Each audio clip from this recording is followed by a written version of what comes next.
TNPSC தேர்விற்காக தயாராகி கொண்டிருக்கும் நண்பர்கள் அனைவருக்கும் வணக்கம். இன்னைக்கு வீடியோவில் பார்த்தீங்கன்னா அடைமொழியால் குறிக்கப்பெறும் நூல்கள் என்ற டாப்பிக்கில் வந்துட்டு பார்ட் 2 வீடியோ பார்க்க போகிறோம். இன்னைக்கு ஒரு 35 முக்கியமான வினாக்களை பார்க்க போகிறோம். பார்ட் 1 வீடியோ வந்துட்டு நீங்கள் பார்க்கலன்னா நம்ம சேனலில் இருக்குது, அதை போய் பார்த்துட்டு வந்துருங்க. ஸோ வாங்க வீடியோக்குள்ளே போகலாம். முதல் கேள்வியை பாருங்கள். அறவுரக்கோவை என பாராட்டப்படும் நூல் எது? விடை ஆப்ஷன் சி முதுமொழி காஞ்சி. அடுத்த கேள்வி, குட்டி திருக்குறள் என்று போற்றப்படுவது? Option A Naladiyar. அடுத்த கேள்வி, அறம் வைத்து பாடப்பட்ட நூல் எது? விடை ஆப்ஷன் ஏ நந்தி கலம்பகம்.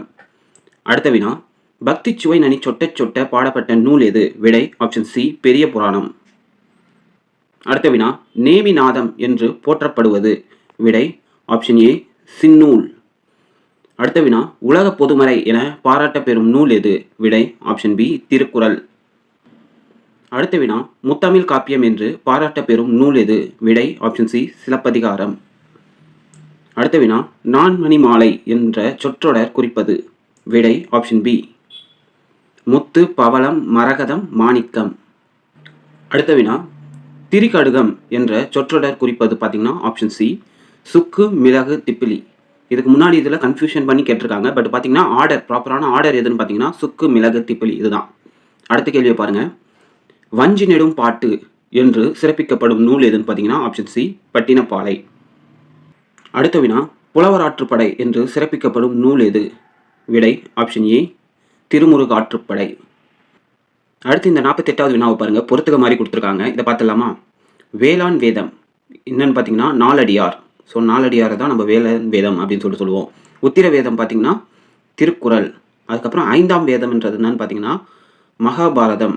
அதுக்கப்புறம் தமிழ் சாம வேதம் எதுன்னு பார்த்தீங்கன்னா திருவாய்மொழி. அடுத்த கேள்வியை பாருங்க. இயற்கை அன்பு என்று போற்றப்படும் நூல் எது? விடை ஆப்ஷன் பி பெரிய புராணம். வீரயுக பாடல்கள் என்ற சிறப்புக்குரிய நூல் எது? பார்த்தீங்கன்னா இதுவும் ஆப்ஷன் பி புறநானூறு. அடுத்த வினாவை பாருங்க. ஓங்கு எனும் அடைமொழி கொண்ட நூல் எது? இதுக்கு பார்த்தீங்கன்னா நம்ம ஏற்கனவே சொல்லியிருக்கோம் இல்லையா, 8 தொகை அதில் இருக்கக்கூடிய அந்த 8 தொகை நூல்களுக்கு ஒரு பாட்டு இருக்குது, நல் நற்றிணை நல்ல குறுந்தொகை. அதில் பார்த்தீங்கன்னா ஓங்கு பரிபாடல் அப்படின்னு சொல்லிட்டு வரும். ஸோ அப்போ பார்த்தீங்கன்னா ஆப்ஷன் பி ஓங்கு பரிபாடல். அடுத்த கேள்வியை பாருங்க. உத்திர வேதம் எனும் அடைமொழியால் குறிக்கப்பெறும் நூல் எதுன்னு பார்த்தீங்கன்னா ஆப்ஷன் சி திருக்குறள். அடுத்த கேள்வியை பாருங்க. பெருங்குறிஞ்சி என்ற சிறப்பு பெயரால் வழங்கப்படுவது பார்த்தீங்கன்னா ஆப்ஷன் சி குறிஞ்சி பாட்டு. அடுத்த கேள்வியை பாருங்க. சமுதாய பாட்டு என தமிழண்ணல் கூறும் நூல் எது? பார்த்தீங்கன்னா விடை ஆப்ஷன் டி கூத்தராற்றுப்படை. அடுத்த கேள்வியை பாருங்க. தமிழர் கலைக்களஞ்சியம் என்ற சிறப்பு பெயரை பெற்ற நூல் எதுன்னு பார்த்தீங்கன்னா ஆப்ஷன் ஏ சிலப்பதிகாரம். அடுத்த கேள்வியை பாருங்க. புலவருக்கு ஔதடம் அப்படின்னு என்று போற்றப்படும் காப்பியம் எது? பார்த்தீங்கன்னா விடை ஆப்ஷன் சி நைடதம். அடுத்த கேள்வி பாருங்க. திருத்தொண்டர் மாக்கதை என்று அழைக்கப்படுவது எதுன்னு பார்த்தீங்கன்னா ஆப்ஷன் ஏ பெரிய புராணம்.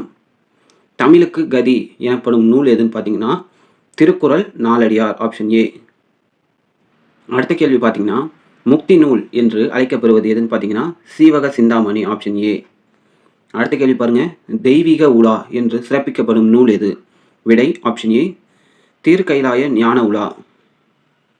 அடுத்த கேள்வி பாருங்க. வேளாண் வேதம் என்று சிறப்பிக்கப்படும் நூல் எதுன்னு பார்த்தீங்கன்னா நாலடியார் ஆப்ஷன் பி. அடுத்த கேள்வி, தமிழ் மொழியின் உபநிடதம் எனப்படுவது எதுன்னு பார்த்தீங்கன்னா தாயுமானவரின் பாடல்கள் ஆப்ஷன் டி. அடுத்த கேள்வி பாருங்க. கொங்குவேன் மாக்கதை என்று அழைக்கப்படுவது எதுன்னு பார்த்தீங்கன்னா ஆப்ஷன் பி பெருங்கதை.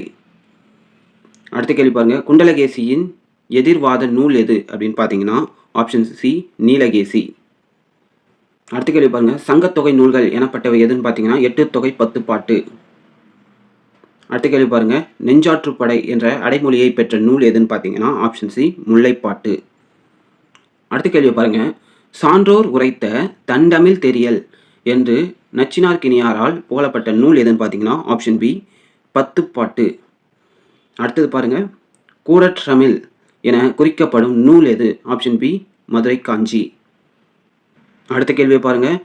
பௌத்த காப்பியங்கள் என்று அழைக்கப்படுபவை யாவை அப்படின்னு பார்த்தீங்கன்னா கீழே இணைகளாக கொடுத்துருக்காங்க. அந்த பௌத்த காப்பியம் எதுன்னு பார்த்தீங்கன்னா மணிமேகலை குண்டலகேசி ஆப்ஷன் சி.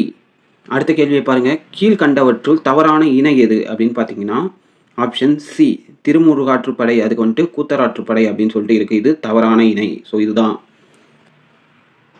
அப்போ திருமுருகாற்றுப்படைக்கு எது சரியான இணைன்னு பார்த்தீங்கன்னா புலவர் ஆற்றுப்படை. ஸோ இந்த வீடியோ உங்களுக்கு யூஸ்ஃபுல்லாக இருந்திருக்கும் நான் நம்புகிறேன். உங்களுக்கு யூஸ்ஃபுல்லாக இருந்திருந்தால் மறக்காமல் வீடியோக்கு ஒரு லைக் போட்டு நம்ம சேனலையும் சப்ஸ்கிரைப் பண்ணிக்கோங்க.